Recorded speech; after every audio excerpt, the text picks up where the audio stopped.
Hi, I'm Pete Sepp, Executive Vice President with National Taxpayers Union Foundation. Welcome to our BillTally Roundtable, where we are discussing NTUF's premier research project, BillTally, and the release of the latest report for the 113th Congress.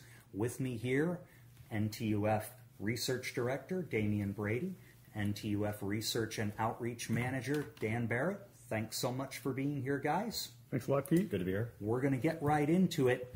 BillTally is a unique and important system, one that influences the entire budgetary policy landscape because it's not a rating, it doesn't focus on votes. Explain how and why the system is so important.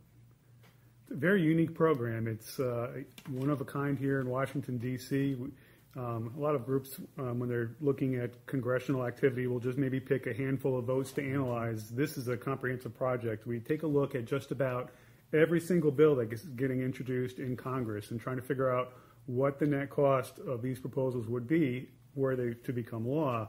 So we're looking for new proposals that change existing programs, and then we can take all these cost estimates that we have after looking at the thousands of bills that get introduced during the course of a year, and then take a look at all the bills that every single member of Congress, every senator, every representative and delegate, all the bills that they've either sponsored or co-sponsored. And these are the list of bills that they would like to see become law, things that they're working on in their office on behalf of their constituents. And so we can add up the cost of all those bills that we've scored and calculate each member's legislative spending agenda. And it's much different than looking at voting records, because a lot of times when they're, as you know, when they're voting on the floor, you get a lot of party pressure, or either bribes or cajoles, earmarks. I mean, bribes in a good way, but I mean, not necessarily illegal, but pressure to try to get members to vote a certain way or against a certain thing.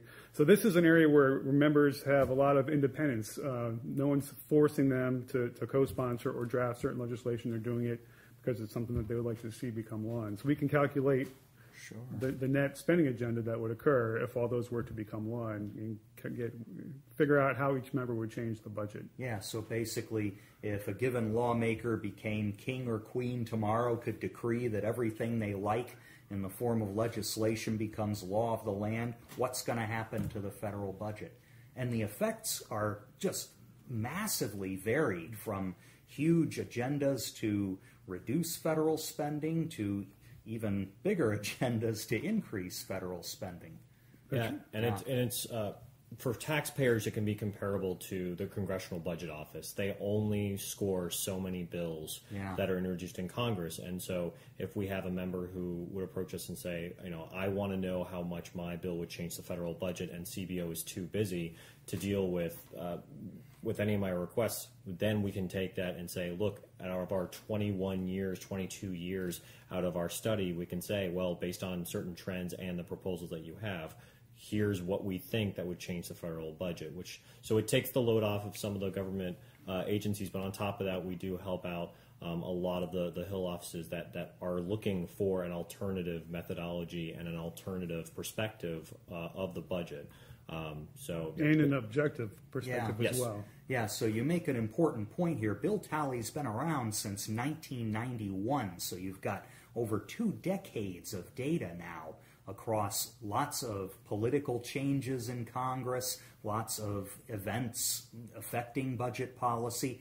And this is the thing I think we ought to discuss just briefly. This is not just something that the general public uses to inform themselves about costs and benefits of legislation.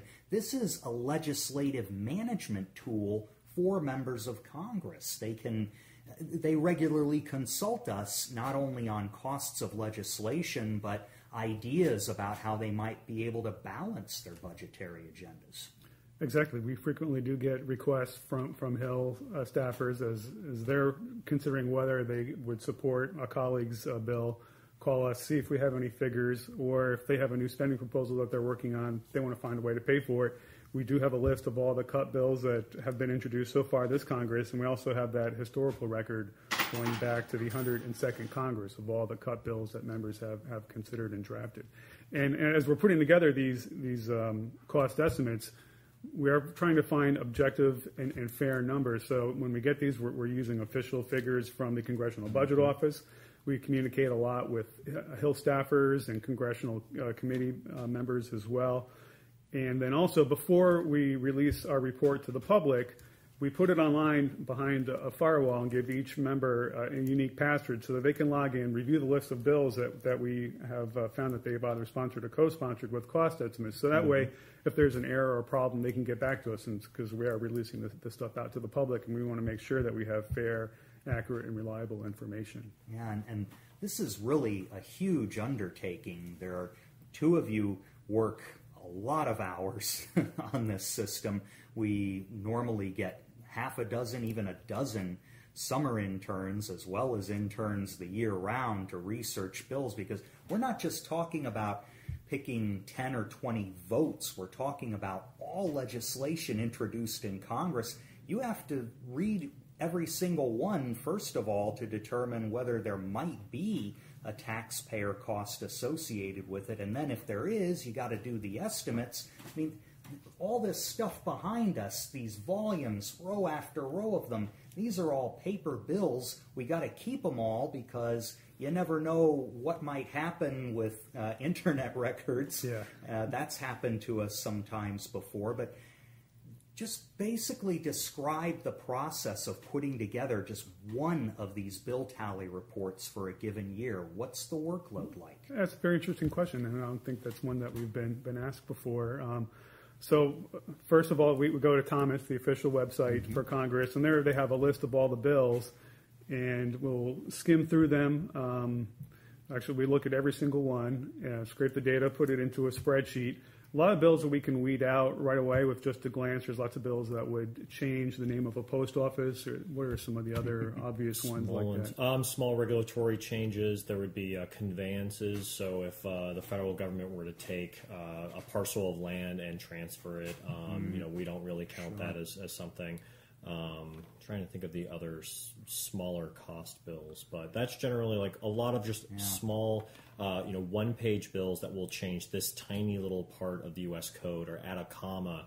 And it's funny how we actually have to look every time that actually changes that comma, because it could, include a whole clause within, let's say, veterans' medical benefits, and then that would just open it up for billions of dollars of potential spending.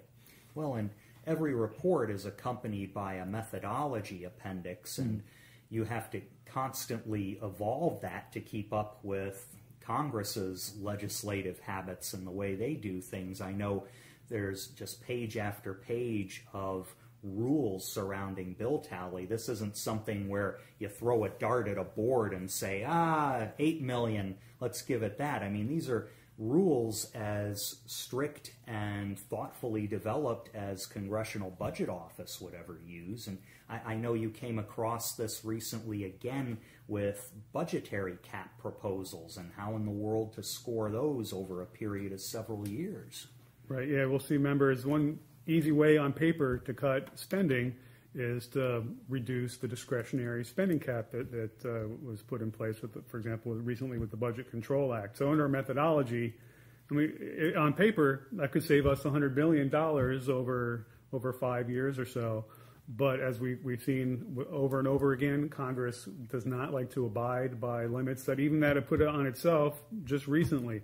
So we had the Budget Control Act, which set in place certain discretionary spending caps and a process for rescinding some money every single year. And then they came back and they've already taken back about, 62 to $68 billion worth of the cuts that they had already enacted. So when we look at budgetary caps like that, we only consider them for 2 years because we know that after that, they're purely theoretical. So we try to be fair to the taxpayers and to the people who draft these bills. So yeah, we go through the bills on Thomas. We print out worksheets for all those bills that we need to research further. So we're calling congressional offices, consulting budgetary books. And so we'll look at a bill, for example, it'll create or it'll establish a $30 million library program. So then we just have to determine whether or not it's modifying an existing program. So if we were only spending $25 million on this grant currently, that bill would increase spending by $5 million. So do research like that, try to find baselines where necessary, because we're only looking for the changes in spending. And then we put them all into a spreadsheet, and then we get the data of the list of bills that every member either has sponsored or co-sponsored, and we have some programs that go through and add up the savings. And I forgot to mention also, and it's an important point, that members will introduce a lot of the same legislation over and over again. So we account for that so that we're not double counting. For example, a popular cut was to limit the amount of congressional automatic raises, which would save about $3 million a year. So that's a popular bill, gets introduced a lot. For example, because in a lot of congressional press releases, they would multiply that 3 by the next 5 years and the next 10 years to say, look, we're cutting $15 million out of the budget, and we don't play those games. We just say it's going to cut that first year. There's no reason why we'd keep spending money after that, so we're not going to be cutting the extra money off of that. And it's also gives a similar way for spending measures. I mean, like we look at if there's off the top of my head, there's numerous energy bills that are introduced that would establish loan guarantees. And so when they say we would not create more than $50 billion worth of spending off of this, or the total loan rate, we take the subsidy rate, which is much less than what the total loan rate would be, and we say this is what's actually going to cost taxpayers money. It's not this $50 billion, it's more of like $50 million or something smaller like that, because subsidy rates are in the single percentages when it comes to those sort of things for cost to taxpayers. Yeah, and that's the amount of the loan that would never get paid back. So that's the part that we would count for that. So not only are you estimating on the side of caution, you're also accounting for any potential overlapping proposals that would inflate their total, either in cuts or increases. But you have another step, which is every lawmaker gets to review this information prior to its release and argue with you about it. Explain that. So we get the data, we host it online, as I mentioned, and then we have to fax and email every single office the link to where they can see the data and then their individual password. In the old days, we were able to go down to the Hill, and it would be a big day. We'd all go down there and go door to door and give each people their report on paper. But after the anthrax issue, there was some problems with mail and delivery. You're not allowed to do that anymore. So we had to come up with this alternate means where we host it online. And so then we give them about 2 weeks or so to get back with any changes. Sometimes it'll be a sponsorship error where they got off the bill, or they thought they got off the bill, but the clerk of the House said, no, you tried to do that too late. That's one of the bigger questions that we get. If they have alternate information, then we can correct the cost estimate that we have. It's scoring. It's an ongoing process, because we'll look at the bill once it gets introduced and score it based on what's on paper. But then eventually the Congressional Budget Office might look at it and come up with a figure. And if they have something available, we generally use their figures instead of what was on paper in the book. So it's a lot of steps, a lot of fact checking, a lot of data checking. We want to make sure we have good information. And as well as both of us working on the project near constantly, we have our policy analyst, Michael Tasselmeyer, and he principally is scoring a lot of the House bills, whereas I'm scoring a lot of the Senate bills. And we are essentially a minimum three screen operation, where the first person will score it, they'll double check their work, and then it just goes on and on up the ladder, ultimately leading to the budget legislative assistant in each of the offices actually looking at these things. Yeah, and so once you've done all that, you've compiled the data on the bills, you've compiled the data on the individual lawmakers' agendas, your work's still not done. You have to analyze all of that for a BillTally report. And boy, do you analyze a lot. Every piece of data concerning by party, by recency of election in Congress. We've done examinations of those, by the caucus that a lawmaker might join, all kinds of things. So this analysis is a great way of showing how over time the raw legislative work product of members of Congress might change or even stay the same. Yeah, we tracked trends over the years. Last Congress, which we referred to in the report as the Tea Party Congress, when we had a wave election, brought in a lot of Tea Party members into the House and also the Senate as well, who had a mission to roll back spending and stop all the bailouts that were popular in Washington in response to all the economic problems that we had. So for that trend that worked on paper, in our analysis, we found a big hike in the number of cut bills that were introduced, and we saw more and more members were also sponsoring more of these bills and were producing net legislative agendas to reduce spending by levels that we hadn't seen since one of the last major wave elections, which occurred in the 104th Congress, which when the Republicans ran on the Contract with America platform and also came in and proposed lots of cuts. So and then after the 104th Congress, we saw a little bit of trailing off over the next subsequent years. All of a sudden, in the 104th, we had a lot of cut bills being introduced, and then it waned gradually over the next couple of years until Republicans were no longer net cutters. They were, on average, sponsoring increases. So now we're at a wave election. Last Congress, we saw recent historic highs in terms of cut bills being introduced and sponsored. And then so far in this Congress, what we've seen is a little bit of a rollback from the levels in the previous Congress. We're still seeing a large number, relatively speaking, of savings bills, but not as many as in the previous Congress, and there aren't as many overall cuts being proposed within those. Yeah, so the ratios of increase bills to cut bills, we're talking about pieces of legislation, that's actually started to rise a little bit from the previous Congress, right?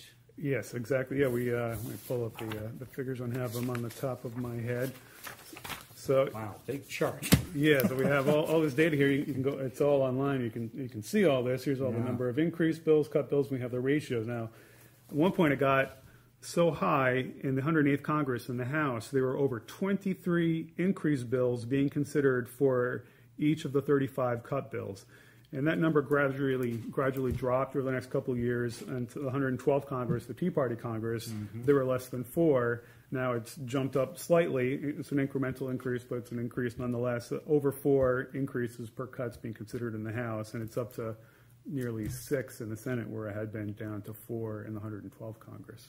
And yet, compared to the last Congress, even though the ratio of increases to cuts is getting, I guess, to most taxpayers worse, at least those who support more spending restraint in Congress, they might not be encouraged by the trend. Yet, if you lumped all those proposals together and added up their budgetary effect, the spending is a little less than the last Congress. So how does that jive? How would you analyze a trend like that?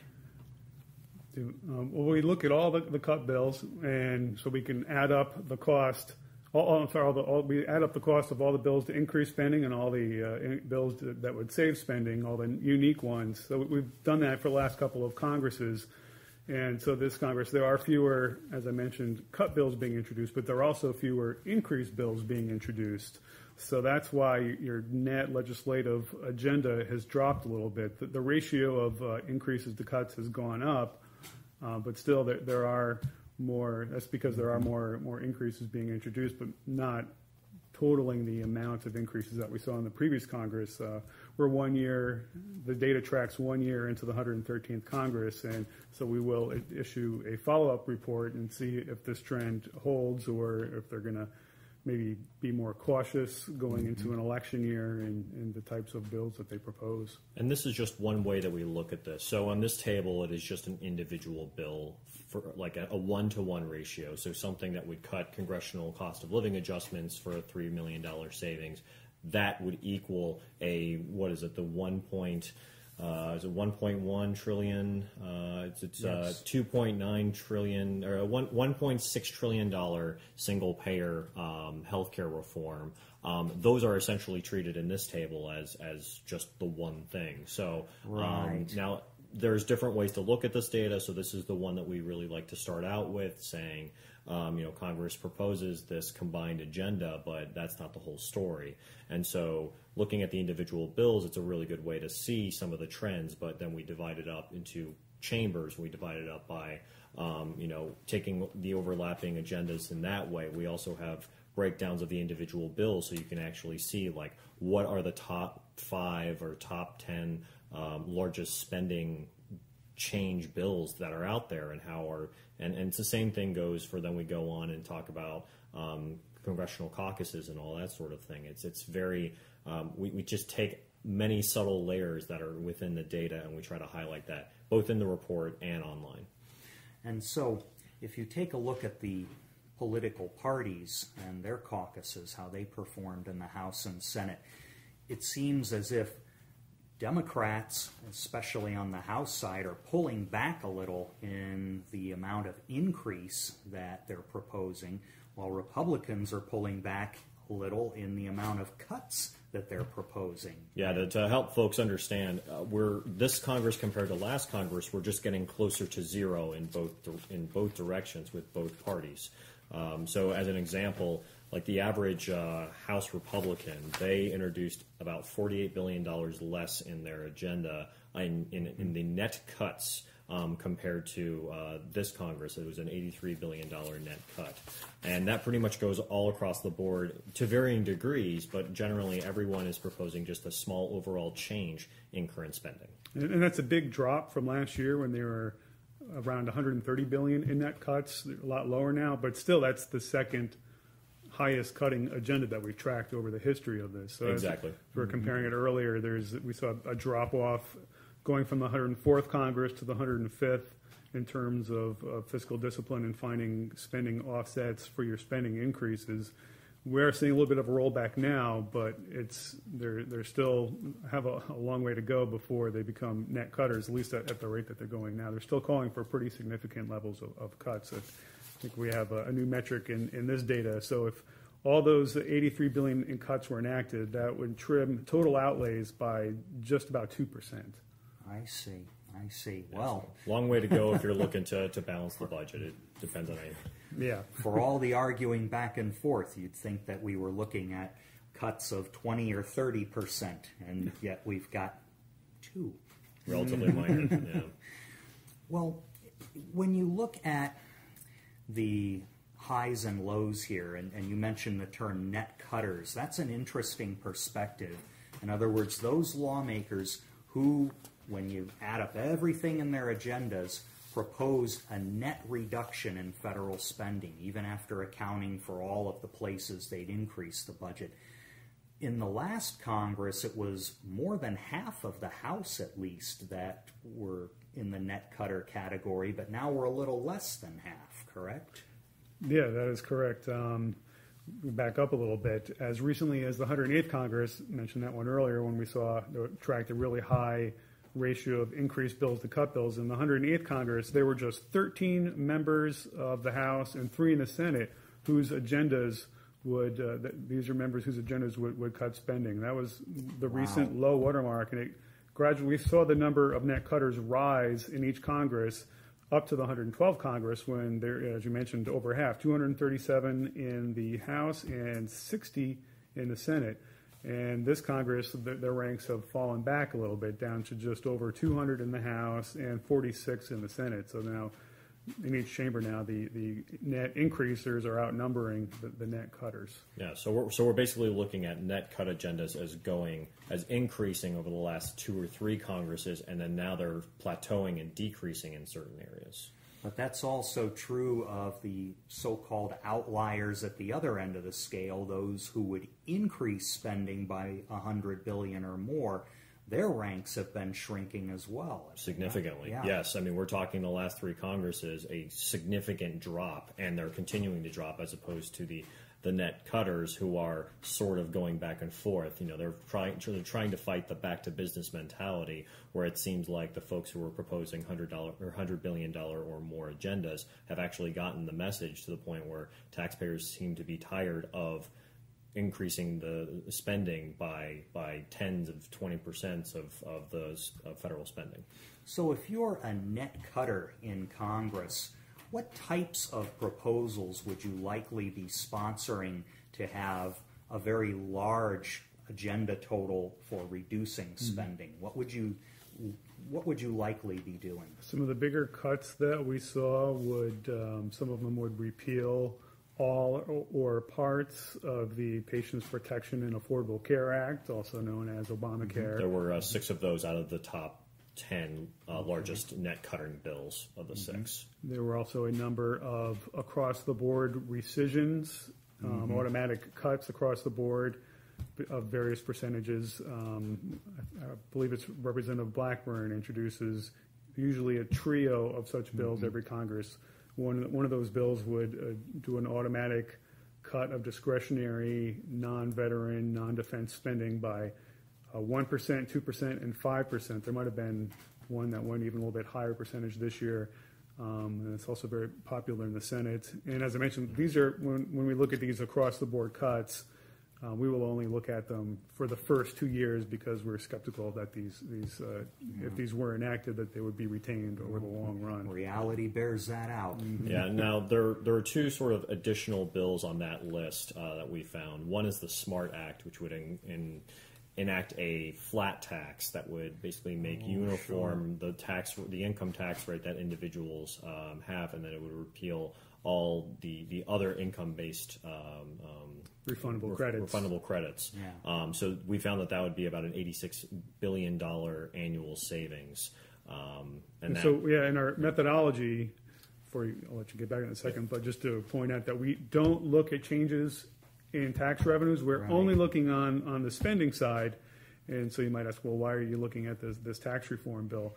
This bill would enact a flat tax, lower rates overall. We don't look at that portion of the bill for this analysis, but the bill would also repeal some refundable credits, which are credits that certain tax filers can claim above and beyond any taxes that they've paid. So these are essentially outlays from the IRS to the taxpayer. Right. So we are only tracking those refundable portions for this estimate. And this is the same goes for the Fair Tax Act in that both of them, a lot of the time they're saying that this is a revenue neutral measure. But yeah, like when you're talking about making significant changes to the IRS or to refundable tax credits, it's just those will fundamentally change how spending occurs on the federal level. Well, and so now let's shift to the opposite side of the budget spectrum, those who increased spending by more than $100 billion by virtue of their sponsorship. If you were in that category, what kinds of bills would you be getting onto? The two bills with the largest price tags that we've tracked all through the course of BillTally history have been to enact a single-payer universal health care program. We have 2 types in this Congress, H.R. 1200 in the House and H.R. 676 are the 2 largest ones. The bill for H.R. 1200, CBO examined it back in the 103rd Congress. It hasn't been officially analyzed since then, so we have just updated CBO's figures for inflation, and that will get you a cost of about $82 billion in annual increases. 824. I'm sorry, 824 Slightly billion. different decimal point there, yeah. And see, this is, again, the contribution BillTally makes. You're filling in a lot of holes that CBO keeps leaving behind here. Right. Yeah, and so I guess just to sum up, to give a real quick summary of what single payer actually would do is it would take out all private providers, healthcare providers, and then allow nonprofits and mostly the government to be the provider of healthcare. I mean, we're talking about a system similar to Canada or the United Kingdom. And so what happens that we score, and we usually do a pretty detailed score within the taxpayers tab, and we look at what's current federal spending that we wouldn't normally that would not be counted as new spending, and then we look at what state and local spending is going to be like in terms of the public spending. This includes Medicaid and other such programs, and then what we have left is a private sector spending, and pretty much how we calculate it is that the government would take on that spending almost immediately. So we're talking about it's almost $1.6 trillion in new federal spending. Now, at the same time, there are some savings that would occur, and I'm actually looking at one of our breakdowns from HR 767, which has a $1.2 trillion net cut. And so, the government running some things, they estimate that like certain administrative and bulk drug purchases, like things like that, could actually decrease overall spending on healthcare. But at the same time, you're still talking about $1 trillion increase in the federal budget. And this figure comes from a website backing HR 676. I believe it's singlepayernow.org. I believe .com. So. We got the figures from them. It's their top line figure for what they project what would happen for this bill, and then we subtract some of our current federal expenses on healthcare to get the net for this. And the other figures come from the centers on Medicare and Medicaid. And we don't have a phase-in cost estimate for this. This assumes immediate implementation. It's above our capability to figure out how it would be phased in until someone else does that. We use this figure. So that has always been among the most expensive bills that we see in BillTally going back to its inception. Some of the other bills with larger price tags that we saw this Congress included proposals to follow up the 2009 stimulus bill with some son of stimulus light, especially targeting transportation spending, hiring new teachers across the country, just following up on a lot of the programs that were in the original stimulus bill. First responders as well. Yeah, some of those provisions have expired. There's been proposals ever since then to try to continue them longer and add some new programs, spending for that. And also a hot topic, especially in 2013, was repeal of the sequester, which was eventually passed as part of the Bipartisan Budget Act, where they didn't repeal the whole sequester, but they rolled it back by about $68 billion. These were cuts that had been enacted. They were rolled back. But we don't have to worry because they paid for it, right? Yeah, but over a multi-year period of time. That's right. That's one of the trends you've been observing in BillTally is let's pay for 1 year of some kind of increase in spending with 8 or 10 years of cuts. And as you've explained, even when they do these percentage across the board caps, they don't obey those. They likely aren't going to obey the specific cuts over a period of more than 2 years. So when they take them out that far, that's pretty much just playing games. Yeah, it's straight out of Popeye, the wimpy character. I'd gladly pay you Thursday for a hamburger today. Well, they would gladly pay for new spending now with cuts spread out over 5 or 10 years. The spending that they incurred under that bill occurred over the first 3 years is being paid for mostly between 5 and 10 years from now. And who knows if they're going to abide by those. So the repeal of the sequester, those are among the other larger bills that we saw this Congress. And on a more budgetary level, when we're looking at when someone says we'll pay for it in year 9 and 10, sometimes those involve tax increases that we don't necessarily track, but it is a big consideration for folks that are considering how their tax bill or their burden is going to be adjusted and how it's going to increase significantly in the next 5 to 10 years. My favorite offset, which wasn't included in our study because we use a 5-year budget window, but this offset cropped up on a couple different bills to increase spending for, I believe it was used for one of the veterans spending bills to fix the problems that's going on with the hospitals. So they would pay for part of that by extending custom user fees, which are currently enacted through the next 14 or 15 years. So they're going to extend that for another 6 months in 18 years from now. And that's an offset that they use for spending that's going to occur right now, right this year. Virtually a generation. That's interesting. And so when you take a look at the whole range of agendas that individual lawmakers are sponsoring, you've got so much variation. Your low is somewhere around minus 300 billion, in other words, reducing spending by 300 billion a year, all the way up to increasing spending by well over $1 trillion a year. Yeah, about $1.5 trillion is the largest spending increase agenda, and then 317 is the largest decrease agenda. Wow, incredible. And that shows you, I guess, not only the differences in parties, but also philosophies towards spending. And you see the philosophies coming out, I think, most prominently, too, in caucuses. In other words, the various voluntary groups within Congress that lawmakers join, sometimes for purposes like sportsmen, but also for genuine fiscal policy reasons. And you've done a great analysis of that, too, for a lot of years. That's always been one of my favorite parts of the study.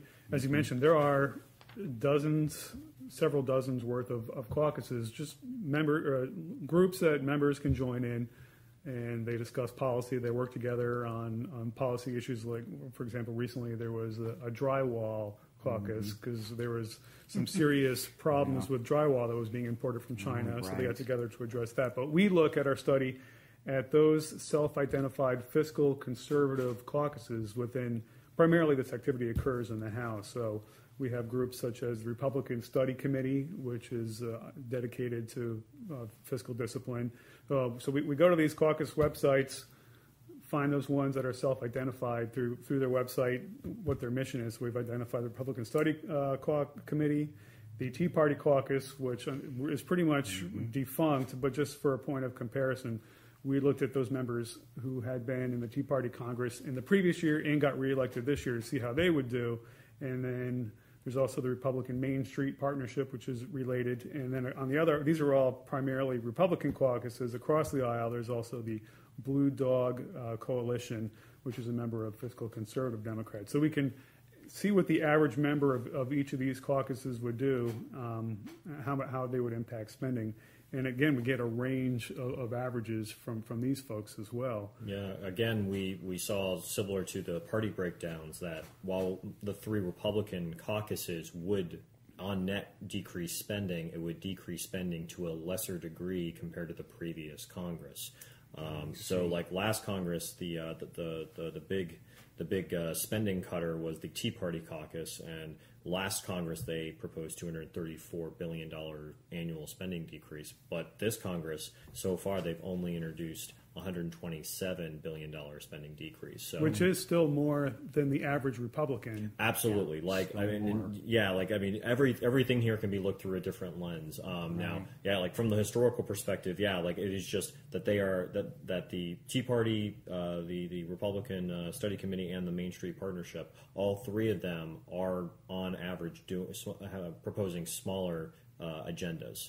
At the same time, on the other side, Democrats are actually doing a similar activity in that, like, for example, the Congressional Progressive Caucus, which in the past has been $1 trillion average spending agendas, they only propose about an $857 billion spending increase. So everyone, as we said before, everyone is getting closer to zero this time. The only caucus I think that increased larger compared to last Congress was actually the Blue Dogs. On average, they proposed almost $95 billion, whereas last Congress was about $86 billion in increases. I think it's really interesting to compare these caucuses to the average member of the party that they generally represent. So on the Republican side, the average Republican in the House net agenda was about $80 billion to cut.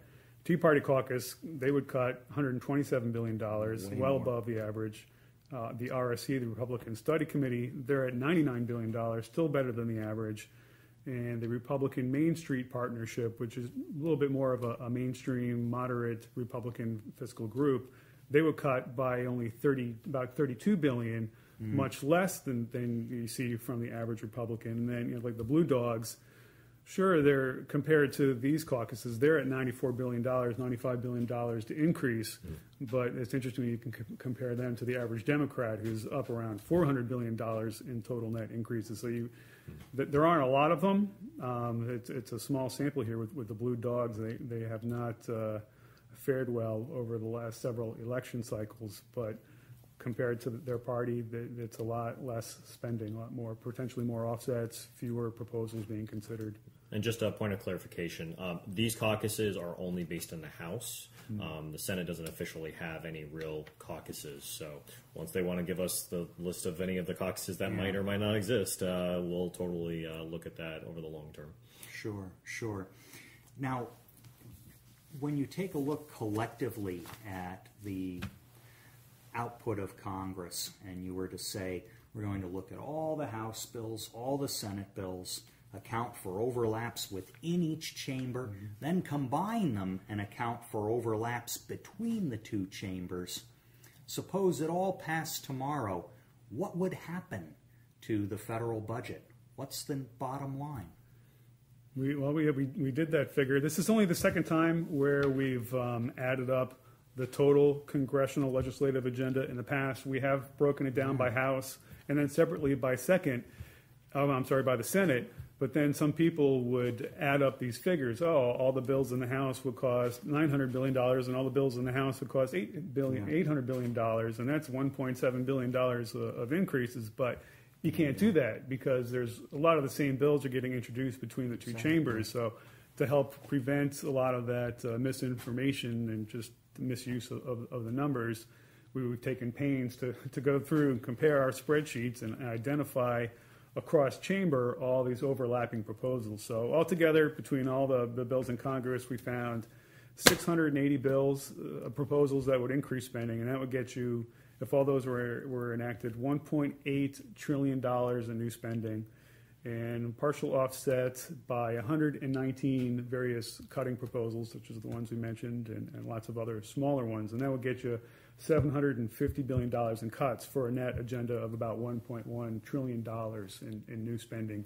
If everything passed in the House, or considered in the House or the Senate, were to pass into law. That's almost a third increase in the federal budget as it currently stands. And that wouldn't just be like fiscal year 2015. That would be for each of the next 5 years going forward.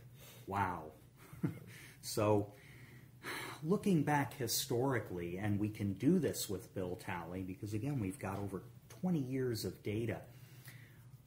What can you say about this Congress compared to previous ones? And we always get into dangerous territory making predictions, so we'll only touch on that. But if you were to think about, for example, the Republican Revolution of 1995 when Newt Gingrich was in the House of Representatives as Speaker versus the John Boehner Congresses, what are the similarities? What are the differences in terms of legislative sponsorships?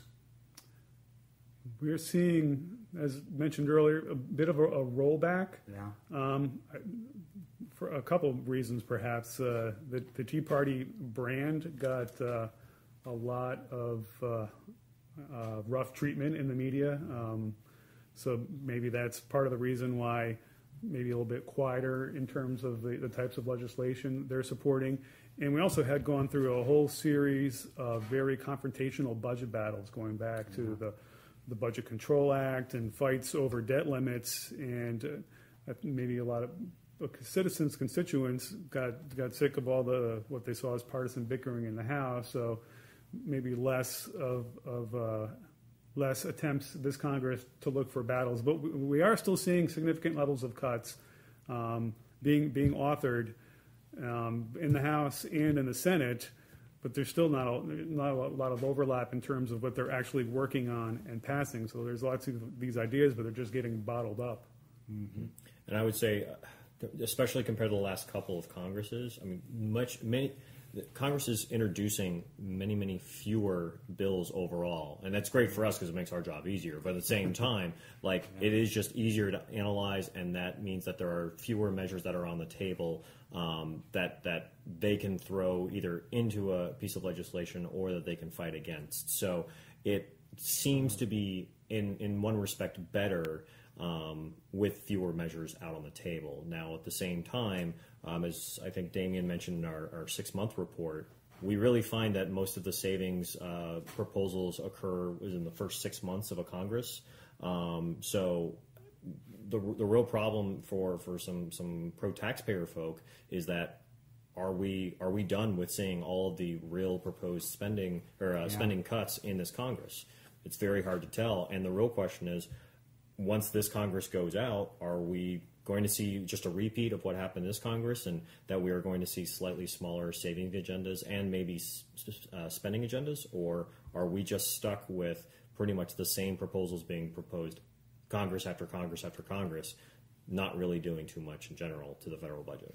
Yeah, and fortunately, people don't really have to wait for the yearly BillTally report to observe those trends, because you do this weekly in the form of the Taxpayers tab, your e-newsletter, and so you're going to be able to spot some of these trends as they're evolving and report on them. That's right. We try to highlight the cut bills as we find them. As Dan mentioned, we are not seeing as many introduced. The bulk of them get authored at the kickoff of a Congress, and then they move on to other things. So we'll try to spotlight them as we see them. Another factor that might be affecting all this are the tax increases that went into effect. So we're currently seeing massive levels of revenue flowing into the Treasury. The deficit has gone down as a result of that, and also as a result of the spending cuts that were actually enacted in the Budget Control Act, those that were adhered to. So because of that, there might be some feeling on some members to, well, ease up. We don't need to do a whole lot. The situation is taking care of itself. But as a grim reminder of the long-term picture, the Congressional Budget Office just released a report predicting some really tough roads ahead, dealing with the long-term obligations for the federal government's various entitlement programs, and how are we going to finance them.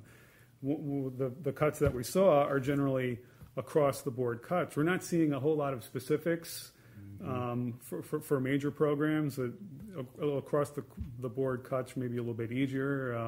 You're hitting everything all together, but rather than pinpointing specific programs and saying we ought to get rid of this, a lot of times I think they will save proposals like that, not enact them on their own, but save them when they need to pay for something, for example, like extending unemployment compensation, unemployment insurance. So unfortunately, that's another reason why the cut bills are getting bottled up, because they need to use them for big spending that they want to pay for.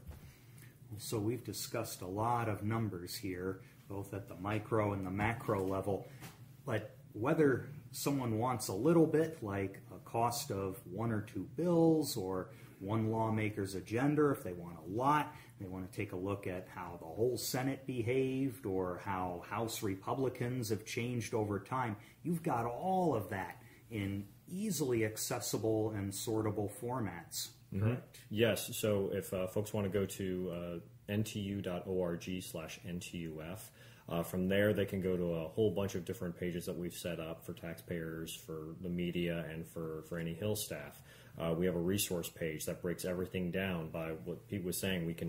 You can break things down by party and by even alphabetical order. You can look at your entire state delegation, just the House delegation. There's a whole bunch of different ways that we're storing the data, and we're putting up new spreadsheets every day. And don't we have a map, an interactive map available? Yes, so we also have a state page on our BillTally homepage, and that will allow you to just go and look at your state delegation and then a couple of points that breaks down where their delegation stands compared to the rest of the country, who has the highest and the lowest agenda, and some other things that we're definitely going to start rolling out with a lot more.